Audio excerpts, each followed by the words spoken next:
In 1929 in Chicago, people kept mysteriously dying inside their homes. It took 15 deaths for the authorities to realize that these people were getting killed by their fridges. Because fridges back then were no longer just boxes of ice. Instead, they relied on a chemical, looping through the back to stay cold. And the best chemical for this job was methyl chloride, a toxic and virtually odorless gas. So if it somehow leaked from the fridge, it could kill you without warning. Other fridges used flammable gases instead, so a leak combined with a spark from the stove, and your house could suddenly go up in flames. So one company tried to solve this problem, but in the process, they accidentally created a seemingly magical substance. Soon, it made its way into a huge range of products, which were so popular they ended up in nearly every home in America. But what people didn't know was that these products came at a price. The chemicals used to make them were being released into the environment, slowly poisoning everyone on the planet, including me. You have high levels of a chemical you never heard of. It shocks me. Like, where could this have come from? Almost every living creature, from polar bears to birds to fish, massive worldwide contamination by completely man-made chemicals that are fingerprints back to just a couple of companies. This is a video about one of the biggest chemical cover-ups in history. For legal reasons, I want to note that this investigation is based on publicly available documents, recordings, and third-party opinions. All sources are linked in the description. The story all began with an attempt to save lives.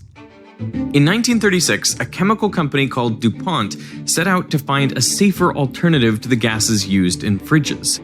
One that was neither toxic nor flammable. Their lead scientist on the project was a 27-year-old chemist named Roy J. Plunkett. He was experimenting with a gas called tetrafluoroethylene, or TFE. It's a pair of double-bonded carbons, each bonded to 2 fluorine atoms.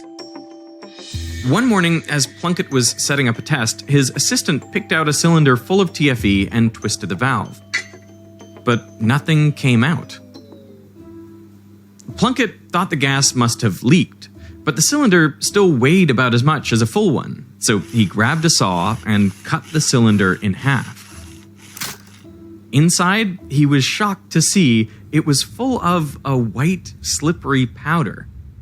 So what happened to the gas? Well, what the chemist reasoned was that under the high pressure of the cylinder, one of the double bonds between the carbons in TFE must have broken. And now those 2 carbon atoms each had a bonding site free, so one of them probably grabbed onto a carbon from a different TFE molecule, breaking its double bond, and then that molecule did the same, and the process repeated again and again until all of the TFE was trapped in these long chains. The gas had polymerized into polytetrafluoroethylene, forming this slippery powder. Plunkett just wanted to get rid of it, because it ruined his experiment.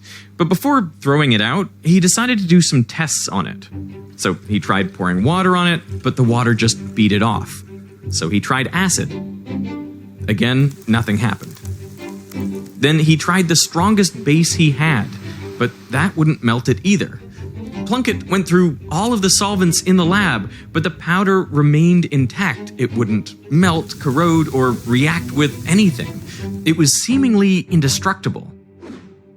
The reason it was so indestructible was because of this bond, the carbon-fluorine bond. See, out of all of the elements, fluorine is the greediest, the most electron-hungry atom. Its outer shell is a single electron away from being complete, which would make it perfectly stable. So fluorine really, really wants that electron. And because it's so small compared to most other elements, the protons in its nucleus can get close to the electrons of other atoms. And because of their positive charge, they pull on them really hard. So near a carbon atom, fluorine grabs onto one of the carbon's electrons to complete its outer shell. And this keeps the 2 atoms bonded together. But the fluorine isn't done there. It keeps tugging on the carbon's electrons, pulling them closer to itself, which makes fluorine slightly negatively charged and the carbon slightly positive. So now there's an electrostatic attraction that makes this bond even stronger. Now, in reality, electrons behave more like fuzzy clouds than the orbiting points in this animation, but the principle still holds. In terms of energy, this is actually the strongest single bond a carbon can form. So if other atoms or molecules get close, they're essentially ignored. And Plunkett's magic powder was completely covered in carbon-fluorine bonds, so it hardly reacted with anything. Okay, so he's got this incredibly inert stuff. Was he really trying to get rid of it? He actually didn't know what to do with it, because, like, what do you do with a material that doesn't, react with anything? But luckily, his employer, DuPont, they were actually working with the US Army on the Manhattan Project. So they were refining uranium and plutonium, because of course there's a World War II reference in a Veritasium video. You just have to have it. To get the fuel for nuclear bombs, enriched uranium, you first have to turn the uranium into a gas, uranium hexafluoride. It was a nasty chemical that corroded everything. So all the gaskets, seals, and miles of pipe in the plant at Oak Ridge had to constantly be replaced, slowing down production. But then DuPont was like, listen, we have this seemingly indestructible chemical, right? It doesn't react with stuff, it doesn't corrode, so maybe we can try and use it against uranium hexafluoride. So they get a bunch of this powder, they cram it together under high pressure to create these cakes, essentially. Now you had a solid of this material that you could machine into gaskets and cylinders that you could push into these pipes. They put these tube linings into the pipe, and boom, it works like magic, like a charm. The uranium hexafluoride was no match for this magic material. As Gordon Fee, the manager of the nuclear weapons plant, put it, there was never a substitute considered as far as I know. The material worked so well that the Army wanted to use it for everything. The same gaskets and seals were installed into fuel tanks and airplane engines to protect them from oil and water. And weapons manufacturing plants no longer had issues with the corrosive nitric acid needed to make explosives. DuPont saw the potential too, so they trademarked the material in 1944. They didn't trademark it under the name polytetrafluoroethylene, because admittedly, that name kind of sucks. So they took TE from tetra, FL from fluoro, and then they had a bunch of these other miracle materials, rayon, nylon. So they took ON from the end of those, and boom, Teflon. Nice. Okay. It's a good name. Under the Army's order, DuPont ramped up Teflon production at their test plant in Arlington, New Jersey, giving their whole supply to the government. But DuPont struggled to produce enough Teflon to meet the military's demand. As their Arlington scientists put it, the major advantages of polytetrafluoroethylene, solvent resistance and high thermal stability, offer obstacles from the standpoint of ease in fabrication. You could only really mold Teflon into solids, so gaskets, seals, pipes, but you couldn't put it into water to make a spray because it doesn't dissolve in water. They actually didn't know anything that dissolved Teflon, but there was an even bigger problem at that point. To polymerize TFE into Teflon, you can add a reactive atom or molecule that will hijack the first carbon double bond and start the reaction. This is called the initiator, and the bond formed between it and the first TFE molecule releases a small amount of energy. Then, a bit of energy is also released when the next TFE molecule joins the chain, and the next, and the next. And if the process isn't controlled, the reaction gets very hot very quickly. And if it gets above 200 degrees Celsius, TFE rapidly decomposes into carbon and tetrafluoromethane, which releases even more energy all at once. This caused a massive explosion at the Arlington plant in 1944, killing 2 workers. You need a way to dissipate the heat, take the heat away from the reaction without it staying in there and therefore expanding and creating that explosive force. Yeah, and one of the ways to do that was to have the reaction happening in water, because water can absorb a huge amount of energy before it ever heats up. But if you inject TFE into a water cylinder, the gas doesn't dissolve. Even at high pressure, most of the TFE just stays on top. So if you add an initiator, the polymerization is triggered in one place, and so it can still cause an explosion. What you need is some way to disperse the TFE throughout the water first, and to do that, DuPont needed help. In 1951, they purchased a special acid from 3M, the company behind Scotch tape. This acid, called PFOA, looked almost exactly like Teflon. It had a chain of 8 carbon atoms covered in fluorines, but at the other end, there was a double-bonded oxygen and an OH group. That's what makes it an acid. And since there were 8 carbons in the chain, DuPont also referred to the acid as C8. The tail end of C8, like Teflon, was hydrophobic, but the acid head group loved water. It was hydrophilic.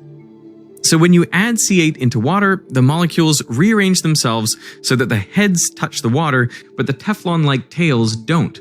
They create little bubbles all throughout the water, which are virtually dry on the inside. If you now inject TFE and stir the whole mixture up, well, the hydrophobic gas ends up in the middle of these C8 bubbles. And those bubbles are dispersed everywhere, evenly throughout the water. You know what this reminds me of? Is soap. Yeah. So it's the great combiner that allows like oil and water to mix. And now if you sprinkle in initiator molecules, the initiator molecules also go into these bubbles. They start the polymerization reaction. So from TFE to Teflon. But now, since it's happening spread all throughout these bubbles, the heat is evenly dissipated throughout the water and no one explodes. And since Teflon is now suspended in a solution, you can spray it onto surfaces like a coating. This thing doesn't stick to anything. How do you stick it to the gaskets? How do you actually use it? Yeah. That's a good question. So the trick was actually the surface had to be really rough. So what you do is you sandblast it to create grooves and imperfections at this like nanoscopic level. Now, if you spray the coating on, what happens is if you heat it up, the water evaporates. The C8, it also evaporates, but Teflon, instead of it evaporating, it just softens up. So although there's no chemical interaction here, now it's mechanically stuck to the surface. That's how they got it to stick.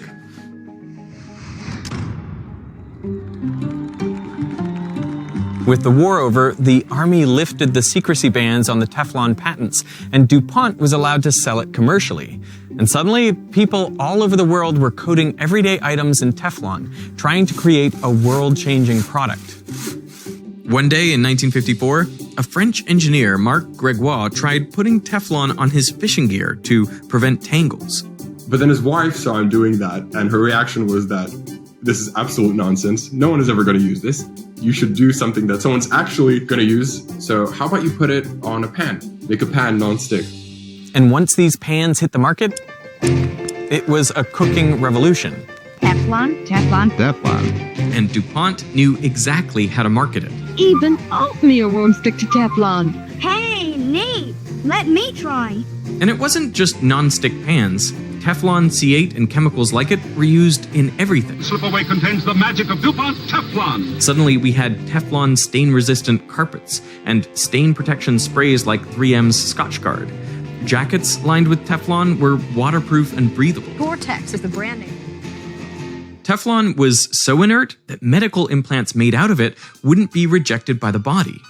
It was used to coat the Statue of Liberty's steel framework to save it from corrosion. And even bullets were coated with Teflon to minimize the damage they did coming out of the gun barrel. The term Teflon was so ubiquitous that when the Italian mobster John Gotti was being prosecuted in the late 1980s, none of the charges against him would stick, so he was dubbed Teflon Don. By the late 1990s, the Teflon business generated roughly $1 billion in yearly sales for DuPont. Teflon has a great future, and its uses will be many. The chemicals were everywhere, even where they shouldn't be. There's something wrong with this water. They won't tell us what it is. The man behind the camera is Earl Tennant, a farmer in West Virginia. And this is what they expect a man's cows to drink on his own property. He suspected that something in this creek was poisoning his cows. This is 153 of these animals that I've lost on this farm. You can see the discoloration in the hair here on her neck. And they keep trying to tell me there's nothing wrong with these things. I can call the West Virginia State Veterinarian, and the only thing he asked me is, do you have a good attorney? Earl was desperate, so he hired a lawyer. He came to our offices armed with boxes of VHS videotapes. He started watching these videotapes, and, there was a serious problem here. There's something wrong with this cow. Slobber's running clear to the ground. The animals were wasting away, and they were skin and bones, and they had tumors and black teeth, and you could see on the videotape white foam coming out of the pipe on this landfill next door with these animals standing in the white foam. The hair on their hooves was being eaten off by whatever was in the water. This is a lower pipe. Do you see what's coming out of it? It was a discharge pipe, and it had the marking of E.I. DuPont de Nemours and Company. And the landfill that pipe was draining from belonged to DuPont's massive factory complex outside of Parkersburg, West Virginia, just 6 miles away. That factory was Washington Works, the first commercial Teflon plant. It provided jobs for almost 2,000 people in the town, and DuPont's presence was felt everywhere. I have been a resident of Parkersburg for 48 years. I do not work for the DuPont Company, but I have seen how their people have done much for the cultural growth of this community. There are facilities for tennis, camping, swimming, softball, and more than 20 areas equipped for cookouts and family picnics. DuPont took care of the community. So when the townfolk got word that Earl Tennant hired a lawyer to investigate, they shunned him and his family. As his sister-in-law put it, we'd walk into a restaurant and everybody in the restaurant would get up and leave. But Earl wasn't scared off, and neither was Rob. I thought this was going to be pretty straightforward. See, the U.S. Environmental Protection Agency, the EPA, dictates exactly which chemicals are safe to be disposed of in a landfill and in what amounts. We would get those records and permits, and it would tell us which chemical was causing this problem. But none of those records were really showing anything that was really causing a problem, nothing that would explain that white foam. Whatever was in Earl's water wasn't on the permits. Now, already in the 1950s, people knew that Teflon, specifically PTFE, was pretty safe. It's a long and extremely inert molecule, so if you ingest it, your body just flushes it out. However, if you heat Teflon to 350 degrees Celsius, it starts releasing fumes that make people sick. This often happened to workers in Teflon plants. Stray PTFE powder would fall onto their cigarettes as they were working, and then later they would accidentally smoke one of these cigarettes. Luckily, the symptoms were mild: fatigue, tightness of chest, headaches, and they would usually pass within 48 hours. It was called polymer fume fever. And even though it rarely happens today, it's why you should never overheat your Teflon pan to these temperatures, especially if you have pet birds at home, because the fumes are much more toxic to them. But Teflon couldn't have poisoned Earl's cows. There were no fumes or high temperatures, so there must have been something else in the water. Rob filed a legal request for all of the Washington Works operational records, and DuPont sent them over. More than 60,000 documents. A lot of folks would try to say, okay, you want a lot of documents, we'll give you a lot of documents, and hope that there'd be no way somebody could actually wade through all of these files and all of these materials. But I am the kind of person that I do dig in, and I do want to go through those documents, so I actually did read all of that. And in those files, a certain chemical kept popping up everywhere. C8. I never saw the kinds of things I was seeing now in these documents from DuPont. In 1961, the same year Teflon pans hit the US market, DuPont's in-house scientists tested C8 on rats. Ingesting as little as 1.5 milligrams of C8 per kilogram of body weight caused the rats' livers to grow abnormally, and a dose of 570 milligrams per kilogram was lethal. For reference, sodium cyanide, one of the most dangerous poisons, is lethal to rats in doses of 5 to 15 milligrams per kilogram. But even though C8 was less fatal, it was concerning for two other reasons. First, like Teflon, its tail is made of carbon-fluorine bonds, which makes it incredibly stable. So C8 wouldn't break down in the environment for decades. And second, C8 looks like the fatty acids that humans and animals need for normal functioning, just with fluorines instead of hydrogens. So the concern was that C8 could get into the bloodstream, hitch a ride on the proteins that transport fatty acids around, and get almost anywhere in the body. And because of the carbon-fluorine bonds, humans and animals have no way to break down C8, so it could slowly build up, mimicking those fatty acids and potentially disrupting the systems they regulate, like the liver. Toxic, persistent, bioaccumulative. So the concern was, it's like a ticking time bomb. It's got more opportunity to cause harm. As a safety measure, that same rat study suggested that all these materials should be handled with extreme care. and that contact with skin should be strictly avoided.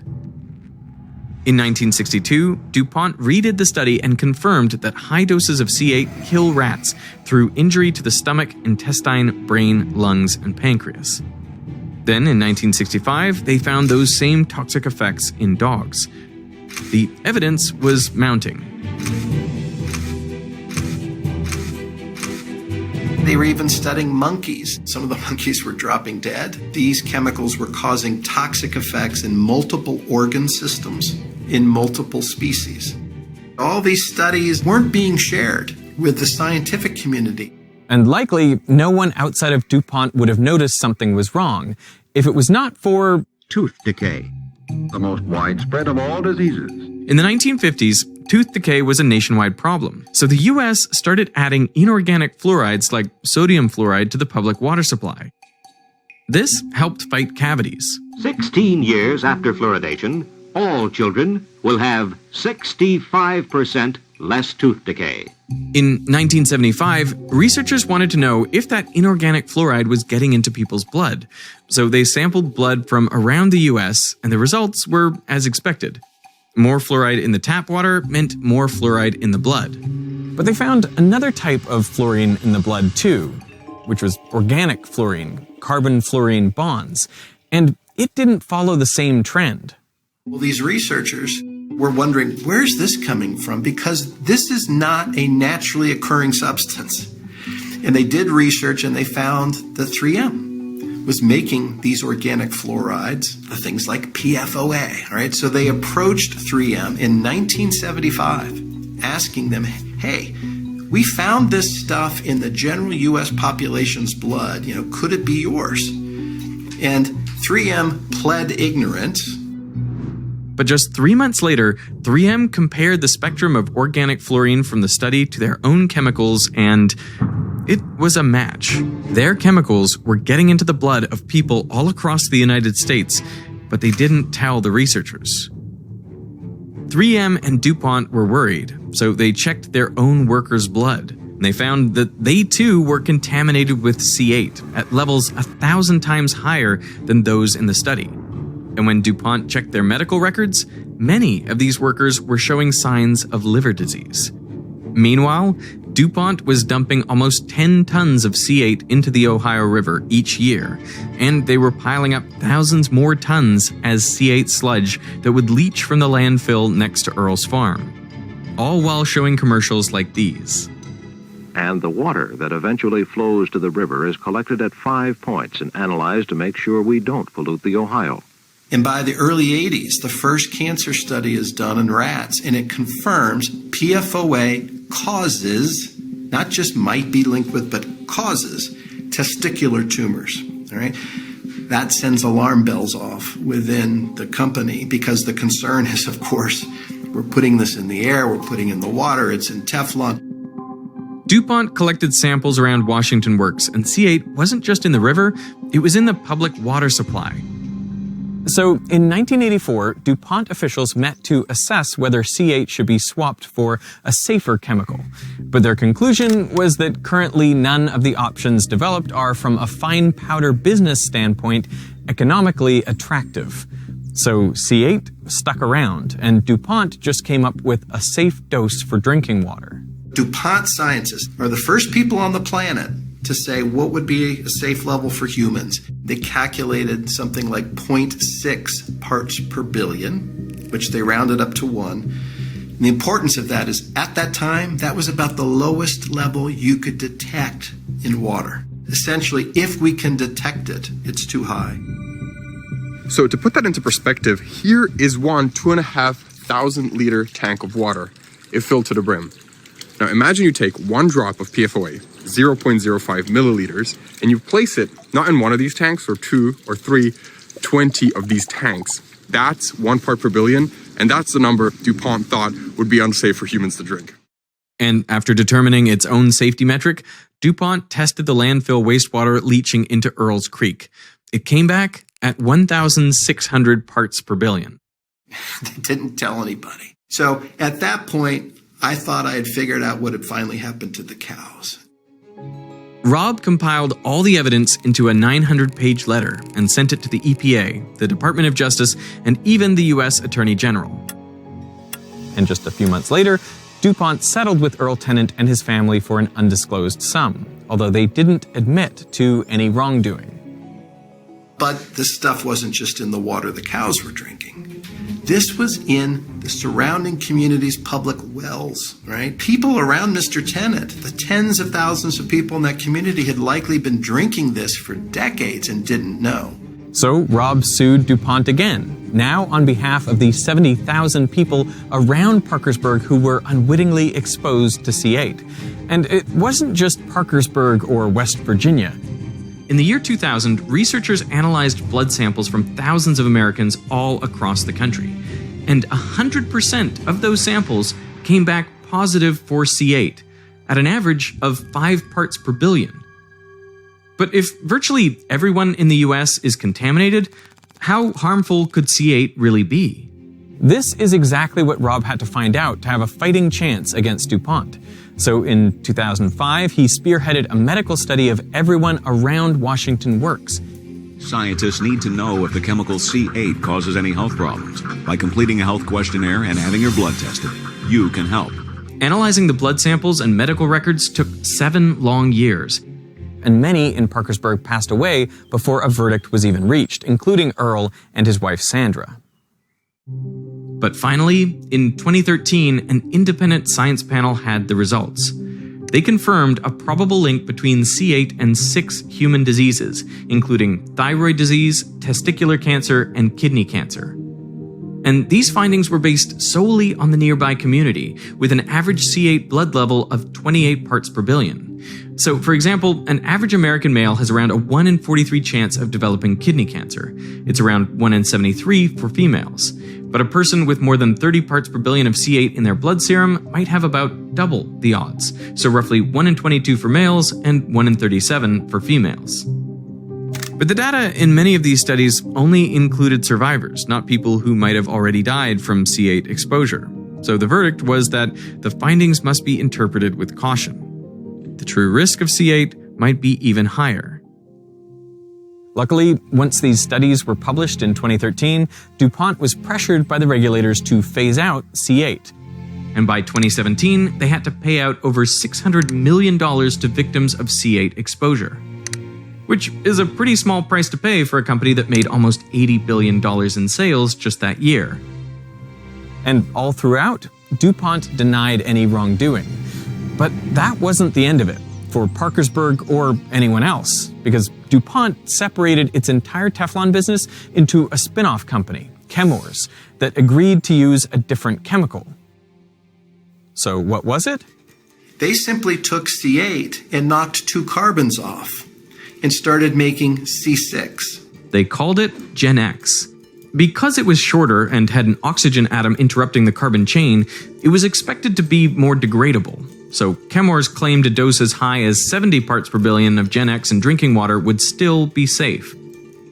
That chemical gets shipped to the same plant in West Virginia, so now Gen X goes into the air. Gen X goes into the Ohio River. Gen X is found in public water supplies. So Gen X is allowed to come out into the world, be used in Teflon.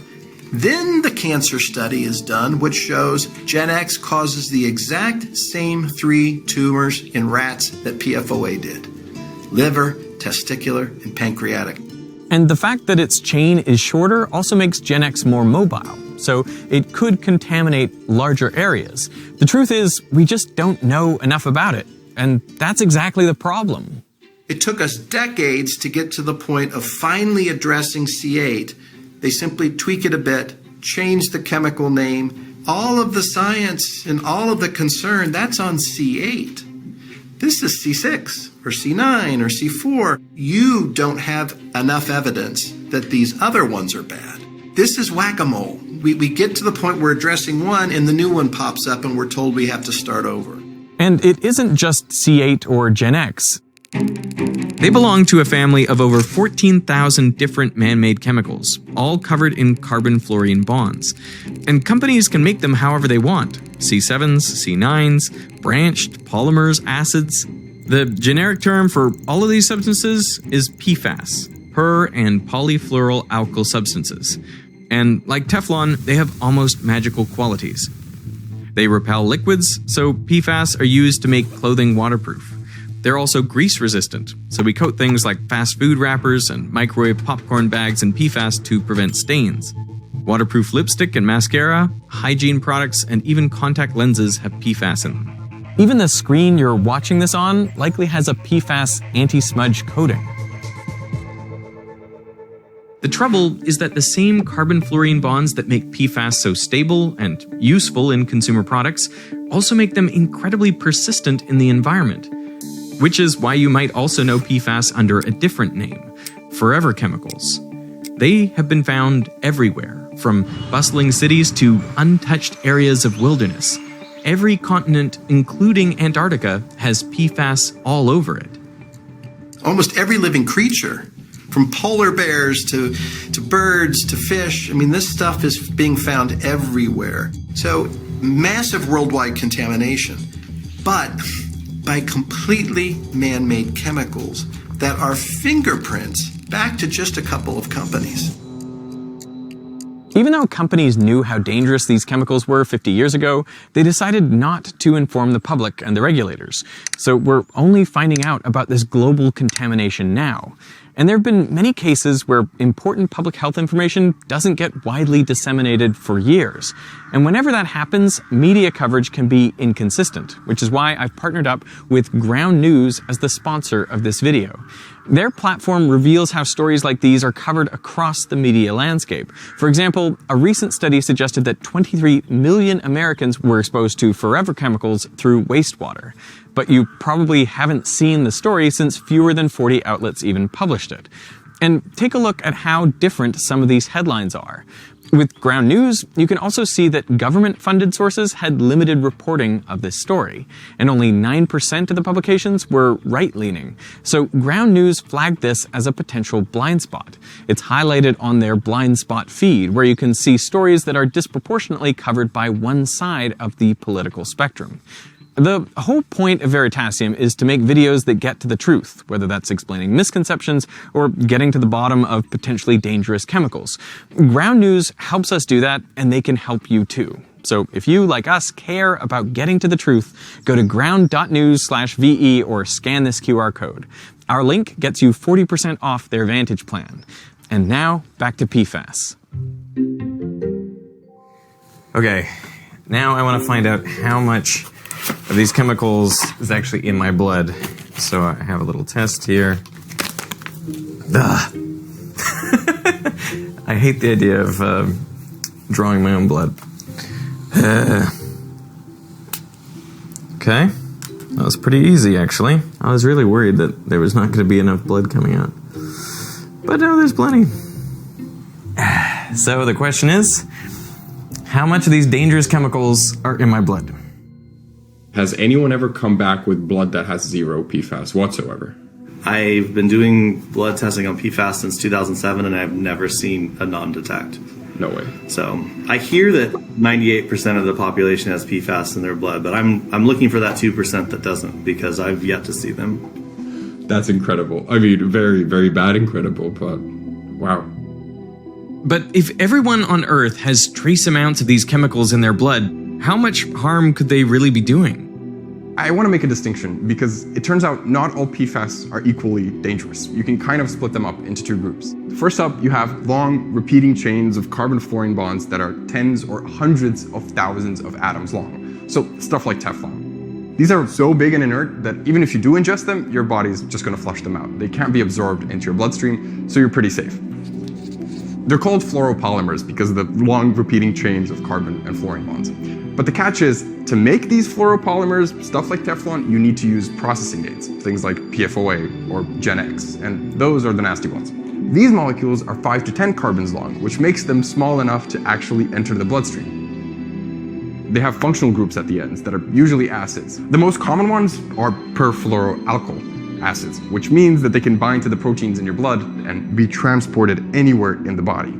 So they slowly accumulate and build up over time. Now, there are more than just two groups of PFAS and even different definitions of what PFAS even are, but most of what we know really relates to just a handful of chemicals from this group here, to these perfluoroalkyl acids. Perhaps the most comprehensive document on PFAS toxicity was published in 2022 by the National Academies of Sciences, Engineering, and Medicine, and it looked at only 7 perfluoroalkyl acids. These are sister chemicals to PFOA, and some of them, like PFOS and PFHXS, were used heavily in the production of stain and water-resistant products, like 3M's Scotchgard, before they too got phased out due to toxicity concerns. The report surmised that if the sum of these 7 acids in your blood is below 2 parts per billion, there shouldn't be any harm. If your level is between 2 and 20 parts per billion, there's a potential for harmful health effects. Although the exact mechanism by which PFAS cause harm isn't fully understood, exposure has most consistently been associated with high cholesterol, a decreased immune system response to vaccines and infections, kidney cancer, and decreased growth in infants. But PFAS have also been linked to dozens of other conditions, and above 20 parts per billion, the risk is even greater. So where do I fall on this graph? Right, so I have the results here. You're not going to tell me what yours were before I see mine? No. All right. You're positive for PFOA. Okay. The level for PFOA for a US person went down from 5 parts per billion around the 2000s to around 1.46, what you have. So you're super average for a US person. Great, okay. The good news is, though, no Gen X for you or for me, which is great. All right, let's go. But the real surprise, I guess, is PFOS, the sister chemical. And it was used in a similar way, so stain-resistant carpets, treated clothing, and your result is at 8.93 parts per billion, whereas the US average is 4.3. Yeah. That's crazy. Yeah, it is crazy because it was discontinued pretty much in 2002. This is not the results I expected. I honestly expected very boring results of like, yeah, you're around the middle of the pack or a little bit on the low side. And then for PFHXS, basically PFOS, but 6 instead of 8 carbons, your levels here are almost 7 parts per billion, but the US average is 1 part per billion. You're higher than 95% of Americans. It shocks me because like I was fully walking into this meeting expecting to be, roughly average. Yeah, to me it's scary. You live a normal life thinking that you're taking care of everything, and then you have high levels of a chemical you never heard of. The combined sum of all the PFAS detected in my blood was 17.92 parts per billion, more than double the US median. I'm just below the level where the National Academies recommend additional screenings for PFAS-related diseases. I had no idea I would come back with such elevated levels. I'd love to get the level sort of down a bit to a level where I feel like it's more in line with the general population. Yeah. But where could this have come from? There are 3 main ways we get exposed to forever chemicals, and the one you'll hear the most about in the media is likely PFAS-containing products. Shampoo, dental floss, paints, varnishes. Potentially dangerous chemicals. Dangerous chemicals. Toxic chemicals. People are throwing out their non-stick cookware. My wife threw out all our non-stick pans over a year ago, and since then we've been using stainless steel. She is very good at making it not stick. Me, not so much. But are pans really the problem? The actual coating on the pan is Teflon, which again is just a long inert chain of carbon-fluorine bonds. So even if you ingest it, it doesn't react with your body. If you have a pan like that at home, you probably don't need to throw it out. The same goes for most other PFAS-containing products. Waterproof clothing, stain-resistant furniture, and sweat-proof watch bands might all release some level of PFAS, but the risk of direct exposure through skin is likely low. So the bigger problem is how easily PFAS from these products can end up in the environment. And many of the factories that make these products don't have a good track record of keeping the chemicals contained. People don't understand that the stories that you see, for example, what was happening in the community in West Virginia, this is the same chemical and the same things that we're seeing play out now in Australia and in Japan, in Italy, in Germany, in the UK. I mean, there are a lot of folks that are still not grasping the fact that these are the same chemicals. Our second main source of exposure is food. A lot of it comes packaged in PFAS-treated materials like takeout boxes, microwave popcorn bags, and burger wrappers. If it's on a burger wrapper, is it a tiny amount? Is it a ridiculously tiny amount? We actually did tests at the lab with stuff that usually contains PFAS. So, microwave popcorn, fast food wrappers, paper cups that are waterproof. So I have tap water here from a house in London. Could we boil some water, because usually you interact with these products when they're hot, and then see if any of the PFAS leaches off, and you potentially eat them or drink them? This is citizen science, right? So it's like, there might be some error, but with a solid control, and then with the same tap water going to all of them, we can at least get something. Yeah, and even if we get nothing, we'll know that people are probably safe using these products. Right. Twist it around. Yeah, really get that PFAS in that Juices water. going. Right, get the PFAS Well, it's supposed to be safe for human consumption. Yeah. It's the wild thing. We sloshed it around there, hot water, boiling water, for around 30 seconds, and then we tested that water to see if any of the PFAS that are used to coat these items would actually make it into the water. So here's what I got. And these are parts per trillion now.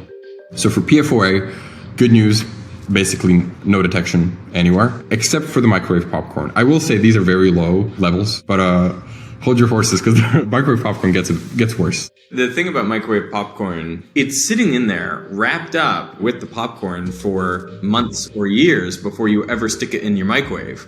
That gives those chemicals plenty of time to leach into the oils, and it's going to go all over the popcorn and you're going to eat it.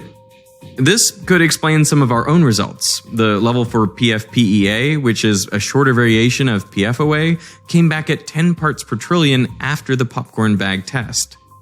And you can see similar results in some of the other PFAS species.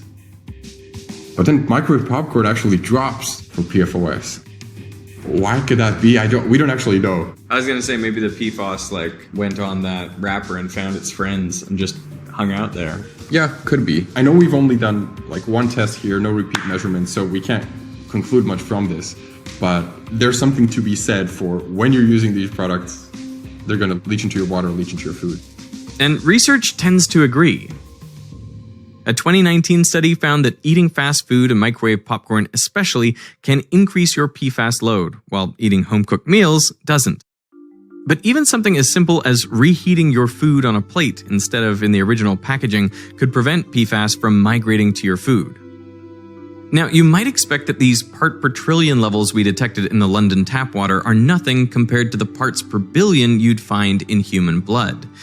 But the surprising thing is that to have 2 parts per billion of PFOA in your blood, you don't need to drink water with 2 parts per billion of PFOA in it. Because PFAS accumulate in your body over time. So even water with as little as 4 parts per trillion of PFOA combined with other exposure can be enough to maintain your blood levels this high. And this is why, in addition to food, water is your biggest source of exposure. This is especially true if you live near a PFAS factory where the local water is often heavily contaminated. But the same goes for areas near military bases or airports. See, adding chemicals like PFOA or PFOS to water lowers its surface tension, so the water gets more slippery. And these chemicals also tend to foam up, so they make for an excellent ingredient in firefighting foams. They spread quicker, and the foam blocks access to oxygen extremely well. And since both military bases and airports frequently do fire drills with these foams, they end up seeping into the surrounding soil and groundwater. But it doesn't stop there. Currently, we have reached planetary saturation levels for PFAS, which means that when you look up at that cloud and it rains unsafe levels of at least 4 PFAS species. It turns out that our entire water cycle is contaminated with PFAS. So even when it rains on the Tibetan plateau, that rain contains PFAS. To check the water levels in your area, you can use these maps that show PFAS contamination across the US, Europe, and Australia. What about Los Angeles? Encino. That's where I spent 7 of the last 10 years. Crescenta Valley. Those are all high. Yeah. Santa Clarita, some PFH excess levels crazy. So maybe you're getting your water from Santa Clarita. Wow.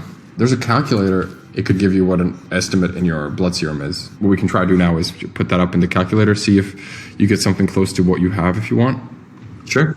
PFH excess. So typical value for an adult is 1 part per billion, and then the Santa Clarita water is around 37 parts per trillion. If you look after like 10 years?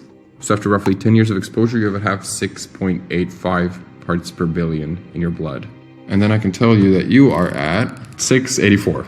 That would explain things. Now, I can't say for sure where my drinking water was coming from, but if I was consistently drinking water contaminated at similar levels, then that would explain my results.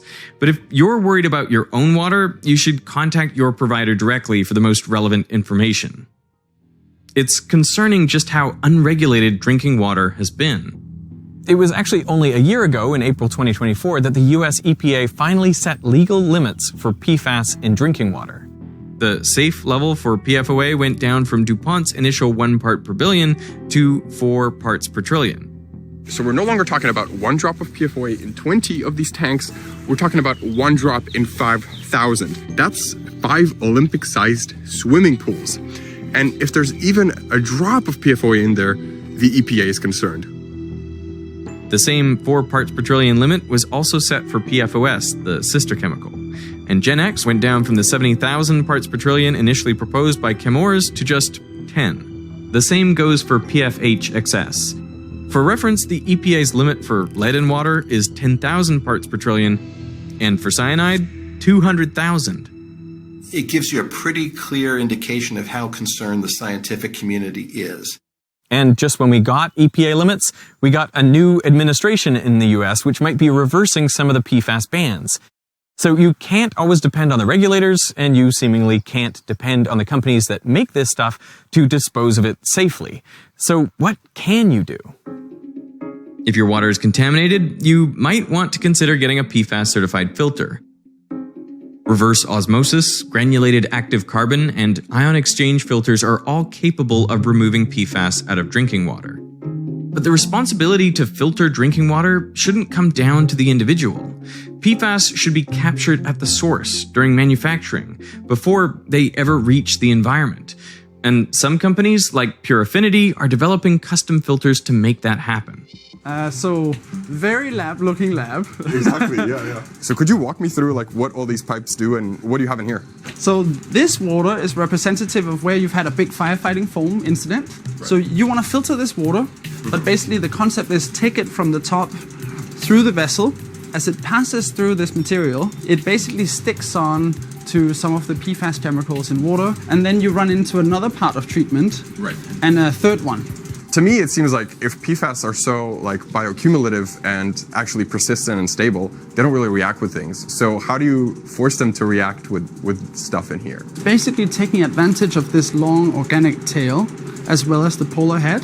And so you can have some electrostatic interactions with the polar head, and then you can have some hydrophilic and hydrophobic interactions with the tail. And by combining these 3 binding mechanisms, you increase massively your likelihood of binding PFAS, even if it's still difficult. Right. Do the levels drop 100% already here, or do you see a gradual decrease in PFAS? That's the cool question. Okay. So in the beginning, it drops 100% after this one. Oh, so problem solved, or? Problem solved for the time being. Okay.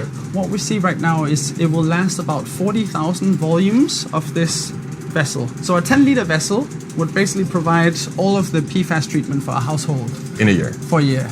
You want this to be in factories first, so it never gets into the water. Yeah. We're talking to the fluorochemicals manufacturers, and they're really trying to move forward rather than just wait for regulations. Everyone's true risk from PFAS will be different. It depends on dozens of factors, like your water contamination, your lifestyle, what you eat. But how much should you really worry about it? Like, if I'm at 17 or 18 parts per billion, is that the equivalent of drinking a beer a night or going out in the Australian sun without sunscreen? So what I like to do is create this hierarchy of risk. And in terms of hierarchy of risk reduction, number 1 on that is stopping smoking, exercising, consuming a healthy whole food diet, and making sure you're getting 7 to 9 hours of sleep. Then you have medium levels of intervention, seeing your primary care doctor, controlling your cholesterol numbers. And then on the lower tier that you have, PFAS probably falls into that lower tier. Being preventative about PFAS exposure is currently our only option because there are no approved medical treatments available. However, if you compare PFAS contamination between the sexes, male levels are consistently higher, at least up until around the age of 50, when menopause usually starts. This is partly because menstruation, birth, and lactation are all ways PFAS can escape the body. PFAS can pass through the placenta and into the fetus during pregnancy. And then the baby can also get exposed through breast milk. It's something that pregnant people should be extremely careful about. Young children are incredibly susceptible.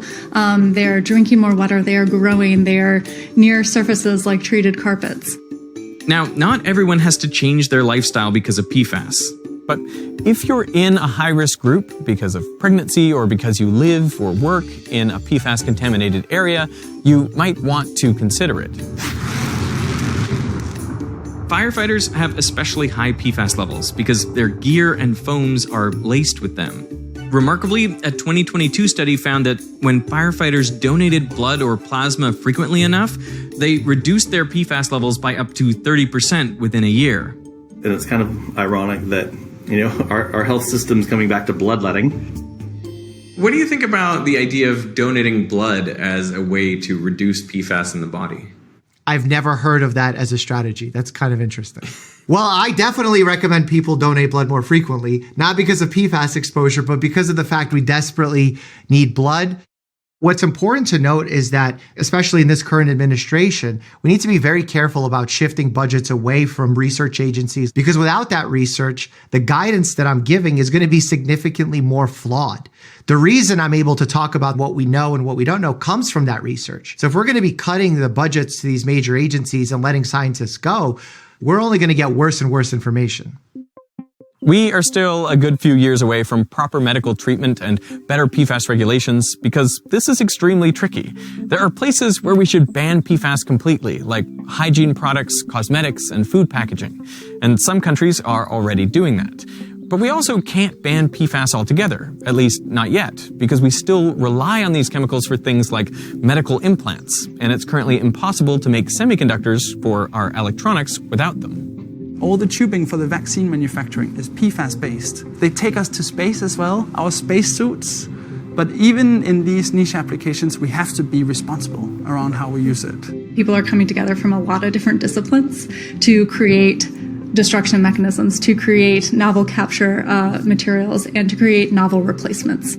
I am excited and inspired by all of the great work that's going on around me. So I think if people want to learn more, I would advise them to learn about the risks, but then also learn about the new technology that's being developed that will hopefully put us in the right direction. So to me, one of the most important things we can do is have discussions like what we're doing right here. If the story is and the information's out there, people can make informed choices about whether they want to continue purchasing things that have these materials in them.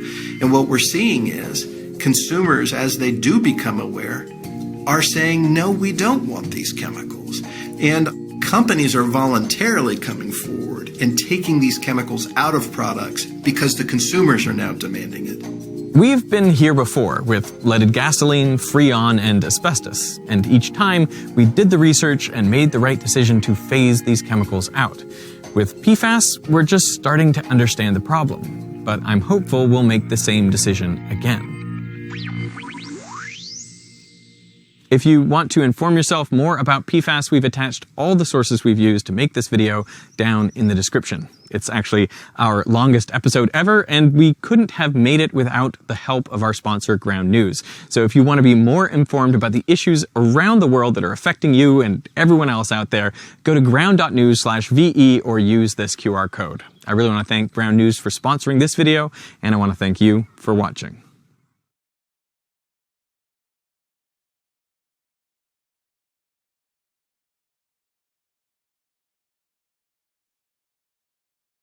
Yeah.